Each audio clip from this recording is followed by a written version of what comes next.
Joel, you've always had an appreciation for what basketball means in this town, and you also know what a revered figure Will Chamberlain still is in this town. Can you put any kind of perspective in that backdrop of what you just did tonight?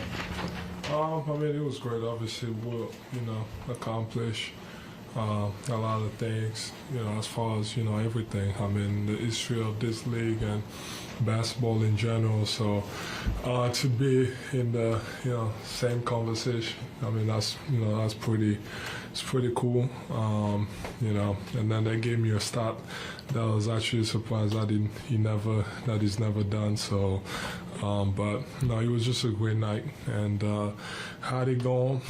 I mentioned a few times a lot of, teammates are extremely unselfish, and, they just kept giving me the ball, and I just finished it. Joe, was there when you looked up and you were like, okay, I can actually get 70? Like, did you ever think about it during the game? I mean, it was hard to say because I obviously came out hot. I had 24 in the first, and then in the second I was kind of messing around, and then I had over 30 by half, and then had a pretty good start to the third quarter, and I mean, it was also depending on the game. At that point, I had 59, and the game was still pretty close. So felt like I needed to go back, and then once I got back, I was like, yeah, there's my chance. So, might as well go and do it. What were those 6 minutes like in the fourth quarter? In the fourth quarter? Yeah. I mean, it was the only thing I told my teammates was, please just don't force it. Let's just play basketball. If I'm open, pass it. If I'm not, make sure you make the right play. It's unfortunate Daniel Haas got booed for it, but we were just trying to play the right way and make the right plays. And but I think obviously I made shots, and they found me a lot. So yeah.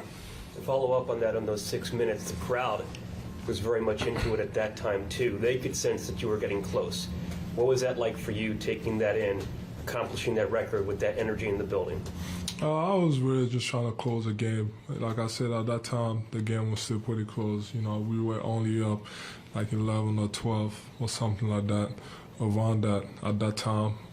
So, it was just about making sure you make shots, and because I felt like once if I did focus too much on it, I don't know, I could have missed shots, or I could have been turning it over and trying to force it. So I was just focused on just closing the game out. On the other side, how was the first matchup with Wembanyama? He's great, man. He's got everything. Size, skill, got everything. There's nothing else to say. Bright future. He's already pretty good, but once it develops and his body also catches on, it's gonna be a lot of problems for a lot of guys in this league.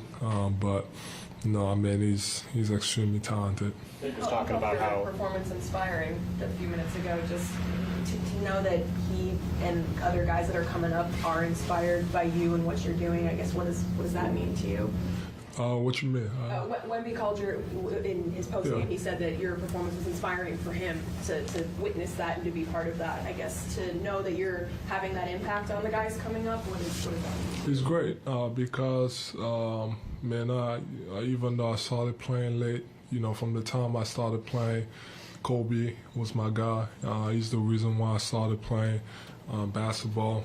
And it's funny because on the same night he had 81, and that was my favorite player. So, when I started, that was the guys that I was looking up to, and they were doing all this. So, if he says it's inspiring, I hope in a couple of years, hopefully when I don't have to guard him and I'm out of the league, he's able to do the same thing and go out and break all these records and possibly break Wilt's record of 100 points. Did he inspire you?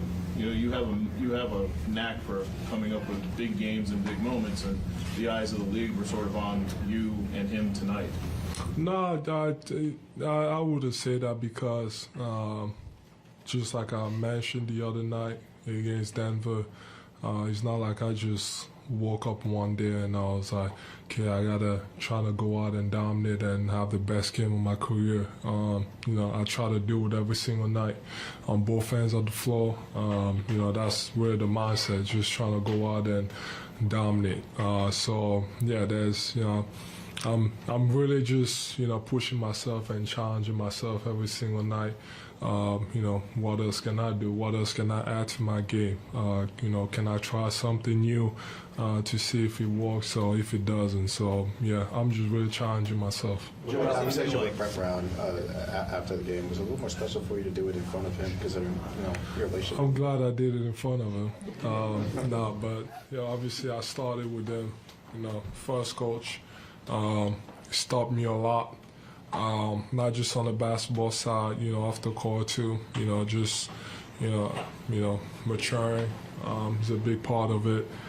So I mean, it's always good to see him, especially on the sideline. He's done a lot for not just for me, but for the whole city of Philadelphia too. You know, when you think about everything that happened and the losing seasons, and you know, to still come out on top and you know, have the success that he had, you know, that's pretty cool.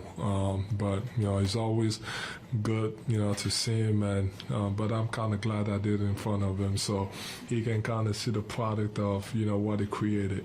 What does it feel like? We watch a lot of tape. We watch a ton of tape, so I know you've seen Wemby on tape. But how long does it take you to get used to the actual length and the actual size when you start playing against them?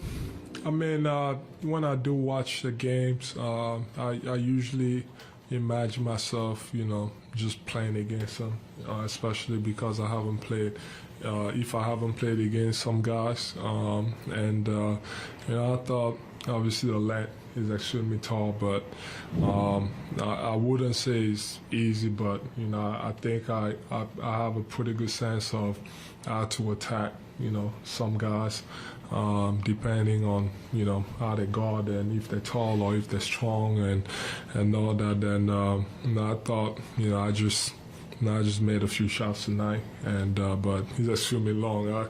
I walked past him and I was like, I thought I was tall, and you know, the dude was just towering over me. So, I mean, but like, you know, we talked about it the other day. I don't know what he is. I just know that, you know, he's an amazing basketball player and he has a bright future, and he can, you know, he's a future. He can do everything on the basketball floor. He was talking about how when he was watching him contest you, and it was one of the first times he's seen somebody your size or bigger guarding you, and like watching you, it seemed like you were maybe probing a little longer than normal on those mid-range jumpers. Like, did it take a minute to sort of adjust to having that kind of length on you? No, I thought, you know, from the beginning I had a few hesitant pull jumpers. The rest was really on me. I don't know what I was doing, honestly. Half of the time, instead of just shooting the ball, I was just, you know, taking my time and, you know, wasting time when I could have just caught the ball and shot it. So I think that was more about me than, you know, than his length. But, you know, I have a pretty good sense on how to use the hesitant pull to make sure that, you know, whenever I shoot it, I either catch whoever is guarding me flat-footed so they don't have a chance to recover, or I just can't go, you know, by them. What did it feel like for you tonight? Like when you're on the court, did it feel like a different night when you're on the heat here like this? No, to be honest, no, it didn't, because I felt like, you know, when you take 40 shots, obviously you're supposed to have a big night.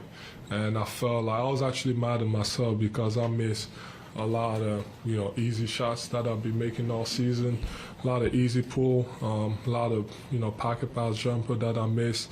I had a bunch of layups that I tipped in, so that kind of, you know, added to the amount of shots that I took.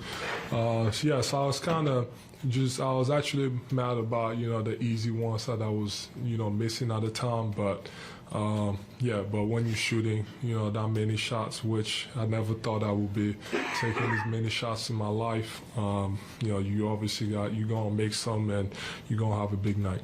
Well, tonight marks 6 wins in a row for you guys, and you have 6 players out, hurt, or sick. When you look at what this team has done over the last couple of weeks, how special do you think it can be once you're at full force? We got obviously the key is to stay healthy, but it doesn't stop. Next man up mentality, whether I'm out or whether other guys are out. So we we miss them a lot. You could see, sometimes, when those guys are out, you can see it a lot. So obviously we need everything we can get. We miss them, but that doesn't stop us for wanting to go out and win the game. But especially that's the mindset. Doesn't matter who's playing or not. You got to find ways to win. Joel, as talked about tonight, not just you, but Cat had 60-plus points too. It's the first time in years that 2 players did that on the same night in the NBA. I was actually surprised he didn't beat me. I heard he had like 45 at halftime, so I was hoping that he would beat me, but he didn't. But it's great, especially because he's a big too. Obviously, he did it in a different way. I had 1 3, and he had 10 of them. That's amazing as a big to be able to make 10 threes. I dream I can do that, but I probably can't. Did it in different ways, but it's good to see bigs, just dominate.